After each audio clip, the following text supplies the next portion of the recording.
What is up, guys? Joel with Black.Death.Thrash.Doom, and it is time for another collection update, though I do want to mention a couple things. First of all, this collection update is filled with stuff that is not new. None of this stuff is, like, extraordinarily new. I think there's one album in here that's from last year. But, you know, while I was not really working on this channel and just really working on my gaming channel, I wasn't doing any collection update videos, but that doesn't mean I wasn't buying music. I definitely was buying music, but I didn't record any of it. So I did want to show off some stuff that I remember getting from the last year or two that I really liked or enjoyed or just wanted to talk about. So there's that. Also, I did want to say, please leave a comment. If you like these videos and you want to see more, or if there's an album that you're going to check out or you did check out, leave a comment down below. I love discussion. That's actually one of the reasons I do this, because I love metal discussion. I know I stopped doing this channel for a long time, and it's been very off and on for me, but I assure you there's going to be a lot more content, so let's get the discussion going. That'd be amazing. Leave a comment down below on any of this stuff. What did you pick up recently? That would also be cool. And please like the comment. Please like and subscribe. That'd be sweet as well. But let's get into these. First of all, this was my album of the year of 2020. 2 years ago, Spectral Lore and Mare Cognum, two one-man atmospheric black metal bands, that's hard to say, coming together in one amazing split. I'm not usually a split guy, but this is something special. This goes through our solar system with Mare Cognum doing a song, and then Spectral Lore doing a song, them switching off, sometimes them doing,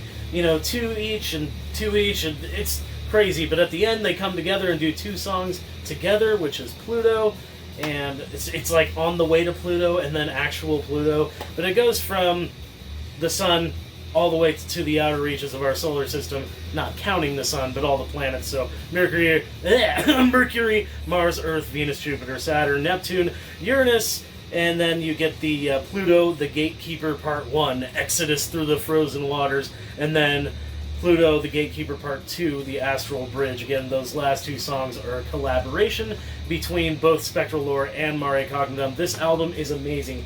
I cannot recommend this enough, and it's not like one side is better than the other side, because it's not done that way. It's not like, oh, Mare Cognum's songs are first, and then Spectral Lore's songs come next. It's not like that. They're mixed and intermingled, and both of them have very, very good songs. My favorites are definitely Mare Cognum's Mars, the Warrior, and Spectral Lore's Earth, the Mother. Amazing. They're all good, though. Neptune, another Mare Cognum. So good. If I had to choose which songs are better by which band, I would say Mare Cognum's got a slight edge on this, but barely. All the songs on this are completely worthy, but it's best if you listen to this whole thing all at once. If you do want to just check out one song, though, just to see how you like it, check out Mars the Warrior or check out Earth the Mother. Two very different songs, but very similar, both cosmic, introspective, almost psychedelic because of how hypnotic they can be, but super good stuff.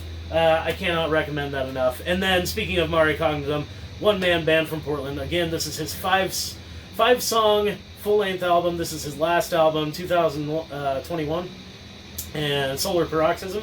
Really cool art, and really basic digipack, though. I mean, I don't even think there's a booklet. There's not, because all your lyrics are right here. But I do really enjoy the art. I actually got the shirt for this, though it does fit a little funny. But I don't know what the art on the back is. Oh, you get their logo, his logo. But again, introspective, cosmic, atmospheric black metal. Generally played fast. Lots of just spacey reverb craziness. I don't really know how to describe Mare Cognum very well. Go check them out. This is a great album from start to finish. The very first song, Anteresian? I have no idea how to pronounce that. Go check that song out. Pretty great. Moving on to Switzerland, I believe we've got Shamash. This is one of the older CDs that I got. I got this at least a couple of years ago. I think this is actually a 2019 release, though I don't think I got it right when it came out. But Shamash, what is it? Hearts of No Light. It's really weird the way they put Hearts of No Light down there. Super freaking weird. But anyways, nice presentation. freaking digipack gets all scuffed up. I mean, this thing's barely been used, and it's just got like weird scuffs all over it and dust. You know, digipacks are kind of freaking weird. I'm not sure how much I really enjoy digipacks. I was going to show you the inside. It's just flames, and there is a booklet. So if you haven't heard Shamash, Shamash is a Swiss band, and they play very almost experimental black metal, but it's like mid-paced a lot of the time. There's chanting vocals, there's clean spoken words, there's like clean acoustic guitar sometimes. I mean, it runs the gamut of it all, but with a very thick, amazing production. I love the production on this CD, on this CD.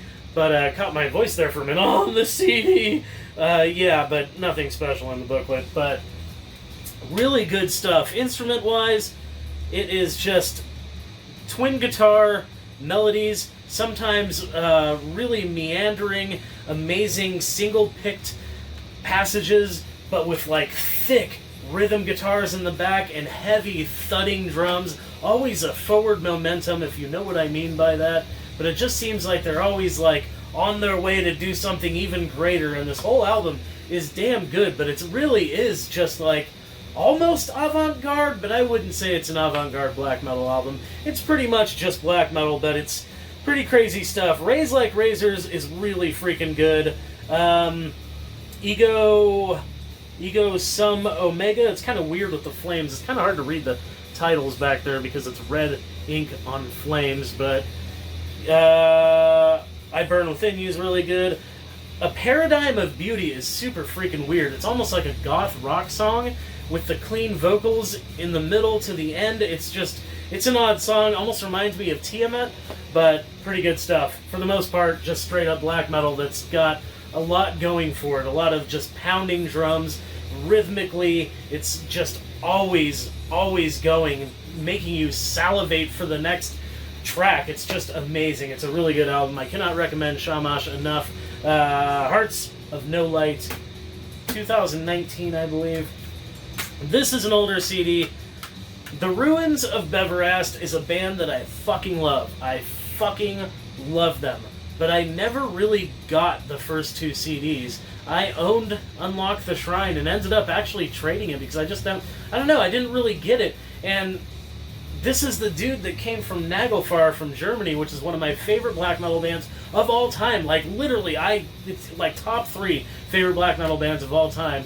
And hearing Unlock the Shrine after hearing, Virus West, I was like, what the hell is this? I didn't get it. But then I heard a couple albums later. I was like, I need to check this out again.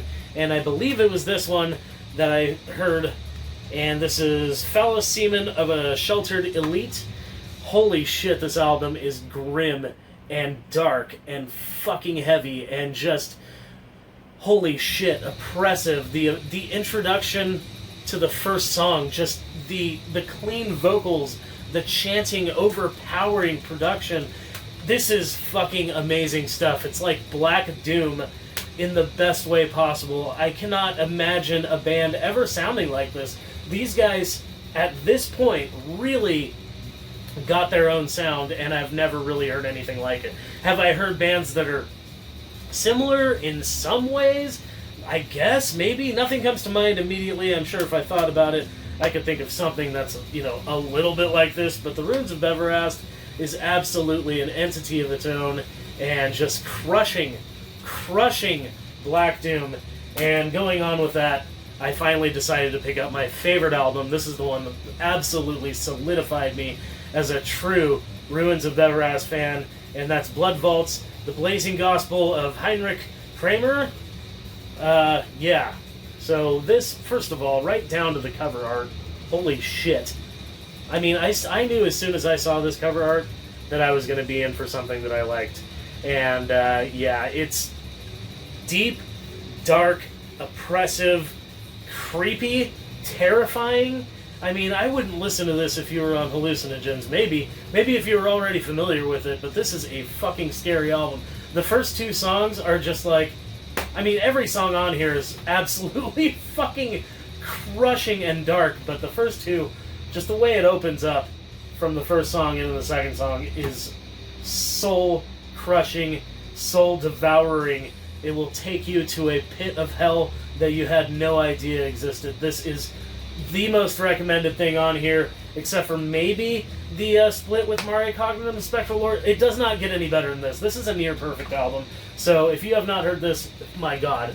I will try to leave links to all this shit down below. It'll just be the YouTube videos, but that's usually where I discover music. Moving on to Mexico. Mexico City, in fact. We've got the Cthulhu-based band Shub Niggurath, and this is the king-like celebration Final Aeon on Earth. And pretty cool cover, neat digipack, nice and glossy. The band looking respectfully evil, and this does have a very Lovecraft vibe. It's just dark. It's very dark, and did I say oppressive on that last one? I think I did. We're just using the same adjective today, but oppressive shit. Just overpowering, overwhelming, Black Death for the most part, though I hear thrashy parts in here for sure. There are definitely some speedier, like, gallopy parts that are super fast that remind me of, like, they could be, like, Creator riffs, but darker and heavier, and I need to spend more time with this. This one's actually not that old of a pickup, but old enough that I wanted to include it here. I really like the album art and all that, but yeah. Let's move on. I can't talk. Good time to do a video. Shub Niggurath. Super good stuff. Check them out. They have a couple other albums that I haven't checked out yet, but I love Mexican death metal so damn much. And funny enough, this has ties to Mexican death. Well, no, this one wasn't Daniel Corchado on vocals. Anyways, the Chasm's my favorite death metal band. That's what I was getting at, but doesn't really have anything to do with this album, though. Daniel Corchado from the Chasm did do vocals on, what, 1 or 2 albums for Incantation? Maybe just one. But here we go with Mortal Throne of Nazarene. Let's see, Daniel Corchado did vocals for Diabolical Conquest, I think. Yeah, this dude was, this dude did the first 2 albums. I can't remember his name right now. Maybe Craig something? But you get your naked lady fold-out thing there. And yeah, I cannot, for the life of me, remember the vocalist's name on this. I think it's Craig something. Yeah. Anyways, oh, there it is. Craig Pillard on the back. I was right, it is Craig. But this is before John McEntee started doing vocals for Incantation. He just played guitar. But man, this is quickly becoming one of my favorite Incantations. I found this used at our local freaking Sam Goody in the mall. And I've talked about it before, but I was scoring some really crazy metal from there because somebody was turning in, like, their collection to Sam Goody for whatever fucking reason. And I scored a bunch of good shit, including a couple other Incantations. But yeah, this is the most recent one I scored from that, and fuck, this album is so goddamn good. You know, if you guys don't know Incantation, man, go listen to Incantation. Listen to Diabolical Conquest or Mortal Throne of Nazarene. Onward to Golgotha. I personally am a weirdo and really love the one that I can't remember the name of right now. 1998. Can I reach it? Can I reach it? I don't think I can reach it.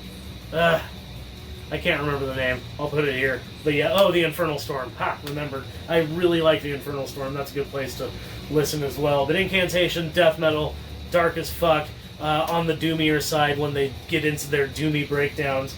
But sometimes they can be fast, but for the most part, mid-paced and doomy and fucking amazing. One of my favorite death metal bands of all time. Moving on and sticking to America, we've got Nile with Vile Nilotic Rites. Nilotic Rites? Nilotic Rites. That album. It's their newest one, and no joke, I have not bought a new album since Annihilation of the Wicked, which I believe was 2005, which was a fine album. It didn't catch me like the others, and I think that's why I just kind of stopped listening to Nile, and it wasn't anything against the Nile at all, but I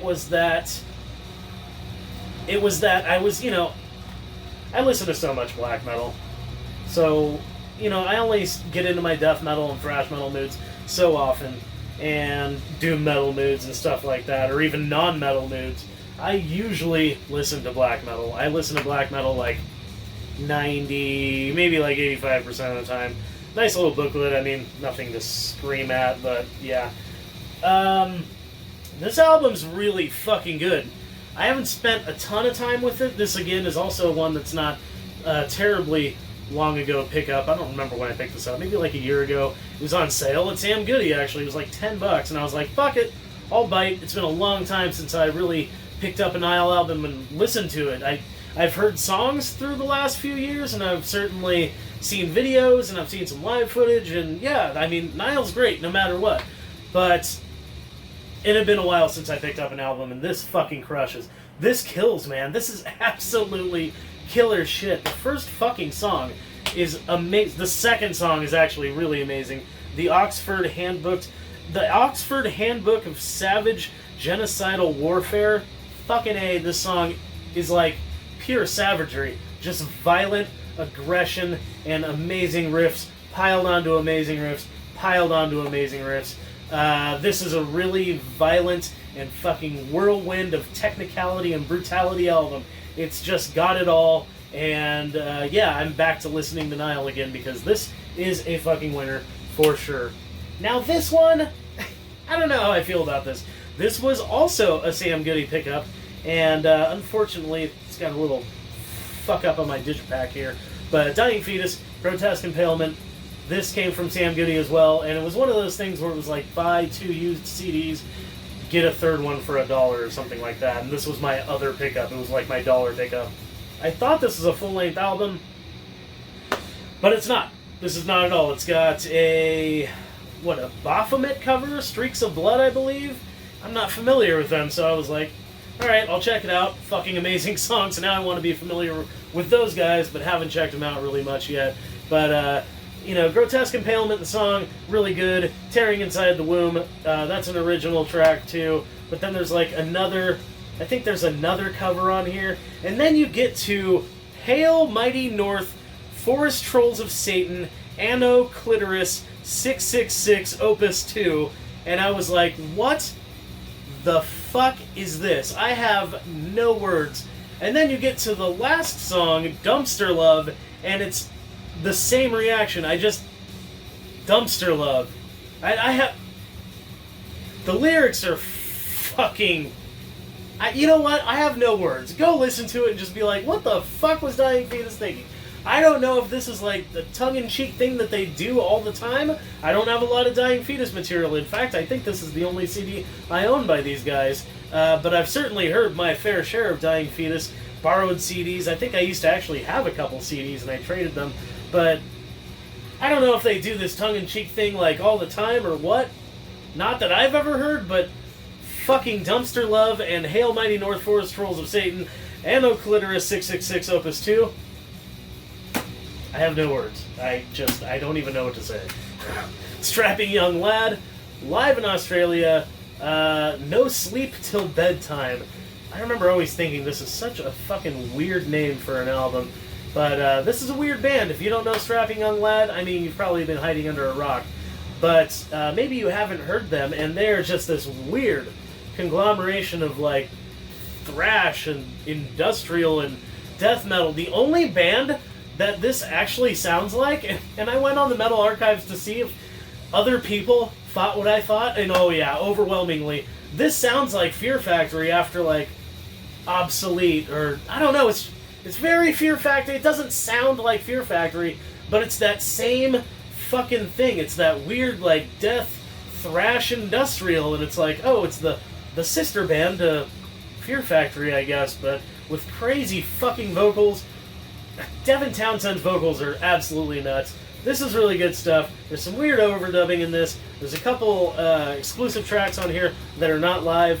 Japan and Centipede. They're okay for the most part, but I mean, really, the first, like, 5 live songs on this are really fucking great. All Hail the New Flesh, Home Nucleonics, oh my fucking god. I mean, it's great shit. Go listen to this. I'm not even that much of a live album guy, but this is fucking great, and I got it for dirt cheap. Moving on, we're moving on to Not Black, Not Death. We're moving on to the thrash stuff, and then we've got 2 albums that are not metal, so be prepared for that. But we've got Sepultura, Schizophrenia.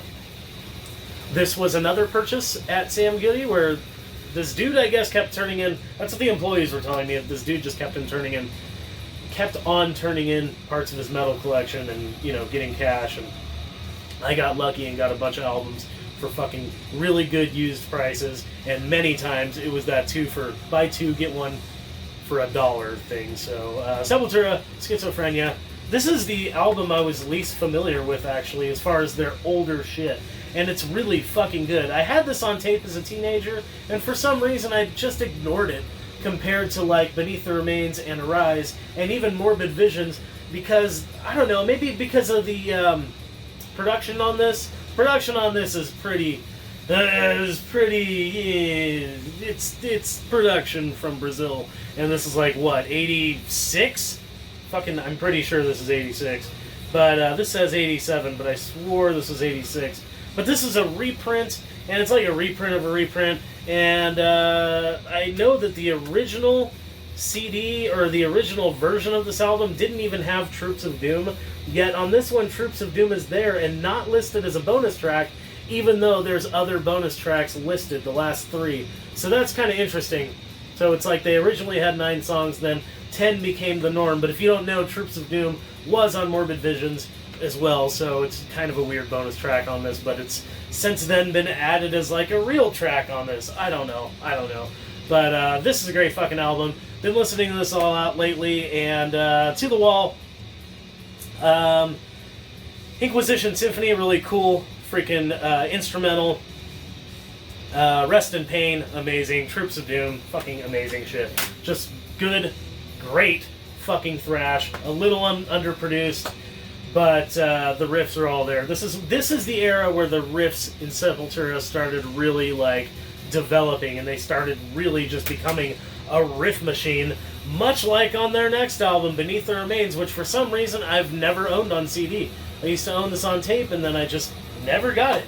Arise is my favorite. I'm a weirdo, but Sepultura's Arise is definitely my favorite. Beneath the Remains is my second favorite, and this was a weird hole in my collection that I didn't ever fill until, a couple years ago or something like that. Beneath the Remains, amazing art, amazing look, just amazing feel, and a riff fest. Just an absolute riff fest. And I love the way the songs are put together. It's not your standard thrash of like verse, chorus, outro, whatever. No, it's got a very interesting pattern, much more like death metal. And man, I love this album. It's really nice to have this on CD and listen to it in much better quality than like online. And yeah, great thrash album. If you haven't heard that, again, you must be hiding under a rock. One more metal album, and then we got a couple non-metal albums. Now, this is a weird one. Story time. When I was a teenager, I got into thrash, and I was into thrash really heavily for, a few years, and I quickly moved on to death metal. I was always searching for something heavy, and so once I moved on to death metal, once I discovered Obituary and Suffocation and Cannibal Corpse and Deicide and Gorguts and all that stuff, I don't want to say I abandoned thrash, but I didn't explore thrash anymore. I listened to what I had, and that's what I had, and death metal was my thing. And then very, very soon after that, I moved on to black metal, and I don't want to say I ignored death metal or thrash metal. I still listened to it, but I wasn't really exploring it like I was with black metal. So I missed out on a lot of thrash albums, and I missed out on a lot of death metal albums. And with thrash, I really missed out on a whole scene, and that's the German scene. While I was listening to Sepultura and Testament and, Slayer and Metallica and Anthrax and, getting into Pantera and whatever the hell I was listening to back then, I didn't really know anything about the German scene, except for seeing these at our local music shop. I know I would see Creator albums once in a while, and then, later on, I did listen to them, of course. I'm very familiar with Creator now. But I never owned anything. I never actually went and bought anything. And it's not until recently where I'm like, man, I kind of want to start buying thrash. Because I just have so little thrash. It's basically the stuff I listened to when I was a teenager. And so I'm trying to get some stuff that's not what I listen to. And German thrash I've always loved since I started listening to it, whenever it was I started listening to it. Years ago, but not back then. So Creator, Destruction, you know, Sodom, all that stuff, I really didn't listen to it much or at all, didn't know about it much at all, and so this is my first Creator album. No joke, this is the first Creator album I've ever actually owned, though I've listened to so many of them, but Pleasure to Kill, I personally really love Coma of Souls, and I mean, first album's really great, third album's really great, and that's kind of the problem with this one. This is the second album, and it's fucking goddamn great. It's a vicious attack. It's so goddamn thorough in its destruction. It's absolute just like, just fucking kill. Like, instantly step on the gas, do not let up, and fucking balls to the wall till the end. And this was 86, if I remember correctly, so this is the same year as Rain and Blood and fucking Master of Puppets, and it's like, fuck, I wish I would have listened to this when I was a teenager, but I didn't, and now I do have it, and it's fucking great. Ripping Corpse is so fucking good. Carry On, super fucking good. This whole fucking album is goddamn great. I love just how fucking all-out attack it is. It's fucking great. And now I'm on the hunt for, like, old Creator stuff and, like, old Sodom stuff. I would love to get some of that thrash that I never got to own before because I was just so obsessed with video games and collecting those, and fucking black metal and collecting those, and now I'm like, alright, I need to get some more death, and I need to get some more thrash. Moving on to the non-metal stuff. Green Nagahide by Primus. This is one of the fucking weirdest Primus albums I've ever gotten into. I'm not even sure I should say gotten into. I have not gotten into this. I love Primus. I am a weirdo black metal head that loves Primus. I've always loved Primus. They're one of the first bands that I ever really liked on my own, that, you know, I wasn't listening to something that somebody else showed me, like my parents or my sister or my brother-in-law. Like, that's, I discovered these guys from Bill and Ted's Excellent Adventure, and always just loved Primus, and one of the first CDs I ever bought was Pork Soda, and, you know, I have a ton of Primus CDs. In fact, I believe I have more Primus CDs than any other band, which is crazy. But, yeah, Green Nagahide, they really turned down the metal on this one, or the rock, or whatever you want to call whatever Primus is. They really kind of turned that down a little bit, and, like, turned up the funk, man. Like, this is a funky fucking album, though I will say Jilly's on Smack is incredibly dark and weird, and fucking fits all of Primus's, like, dark, weirder shit, like Southbound Pachyderm, or the 100 other songs that I can't think of right now, but yeah, this is not, overall, this album is not dark, it's fucking funky. Funk. Lots of funk. The bass playing, of course, is fucking incredible. Les's bass playing is always incredible. But it's just an album that I'm having a little bit of a harder time getting into because it's so goddamn different. It's just so not rockish. And, yeah, I need to give it more time, apparently. I've only heard it a couple of times, so I can't really give a horribly fair assessment on Green Nagahide. But check it out if you like really weird, funky stuff. If you like Primus, you're probably going to like it. But it's an odd one for sure. And the last album I have for you guys are going to laugh. But I decided to include this because, man, I fucking love this album. And this is Paul McCartney, Band on the Run. All the best. Dude, I fucking love this album. This is like one of the very few things I've bought that's not metal. I mean, I have like maybe 5 to 10 CDs that aren't metal. And maybe a few cassettes that aren't metal and a couple records, but I've got like a couple Kenny Rogers records. But Paul McCartney, Band on the Run, fucking A. What can be said about this? This is Paul McCartney's best material by fucking far, and it's like every song in order. Band on the Run, fucking Jet. That song is stupid fucking good. Ebony and Ivory. I remember when I was a little kid liking that song. Listen to What the Man Said. No More Lonely Nights. God, fucking No More Lonely Nights and Sea Moon are like such goddamn earworms. Once I hear them, I'm like, fuck, I'm gonna have this song stuck in my head for like 2 weeks. Every time. Yeah, No More Lonely Nights. Let 'Em In, Say, Live and Let Die. Come on, this is classic, and I know I'm 99.9% metal, and I don't normally recommend anything like this, but, you know, go listen to some Primus, maybe listen to some I can't talk. Listen to some Primus, listen to some Paul McCartney, and fucking have a good time just listening to some good fucking music. Although Primus, you know, it's fucking good. It's just fucking weird. But that's all I have for you guys. I hope you enjoyed it. Please leave a comment down below if you did. Let me know what you thought of the pickups. Let me know what you thought of me, including Paul McCartney. Am I going to get shit on? Unsubscribe, unfollow, blocked, and reported. That's all I have for you guys. Thank you very much for watching. You guys rule, and keep it metal.